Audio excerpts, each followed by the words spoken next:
Hey guys, John from SurfFX, and we're having a look at the 2024 Starboard Longboard. This board is a personal favorite of mine. I've been riding a 10x29 in this. I like performance mount style boards. I like the previous one. It's a little bit more aggressive surf than the other one, which is fantastic. It's what I always thought the other one should be. So they did a few things to get at that point. Number one, they made a much thinner rail. Starboard always used to have a thicker rail, really dropping it down now. I love it because it gets in the wave face more. It's got a little bit more bite, to surf it, and it gives you a slight doming of the deck to compensate to get that down while keeping some volume in the middle. So the volumes are lower on this, but because they're thin, it's like, you think of it this way, if a piece of plywood floating in the water, you can usually go stand on it. No volume, but it'll be sinky. If you're lighter, no problem. It's just I'm 100 kilos, so that's what I got to deal with. Few little things they've done to the nose. They brought the nose in narrower. It was, quite a bit wider. Now through the front end, it's thin, it's narrow, it's got a lot more ability to get into a steeper wave. And then you've got a slight concave through the front. So for nose riding, it's got a little bit of suction and it just holds down.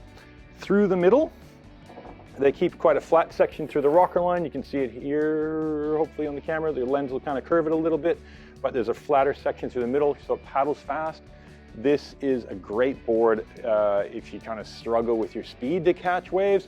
It allows you to paddle fast. The length keeps you moving, and you can get into waves really comfortably without too much effort. The longboards just paddle quick like race boards.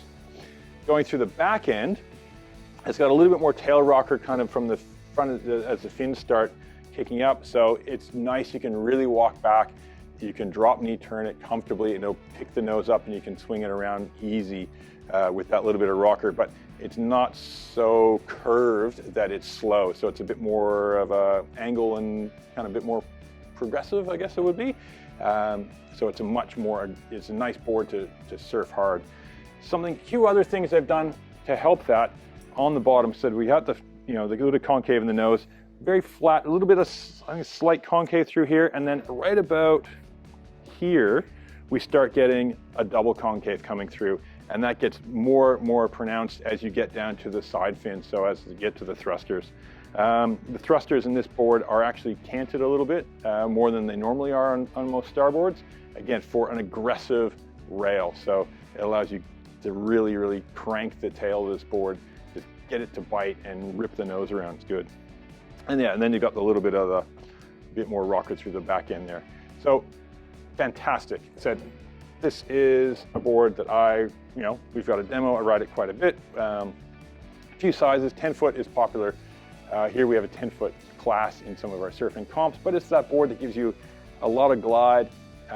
If you have to pass it off as a family board, you kind of can. You can go like, hey, this is performance board for the missus paddling or someone lighter, but it's narrower, so it's not super stable, but you can get away with it. If you've got a shorter, say like a 8-foot, say a Starboard Pro or something like that, you can get away with this as your longboard. They complement each other well, and it's a great way to round out the quiver.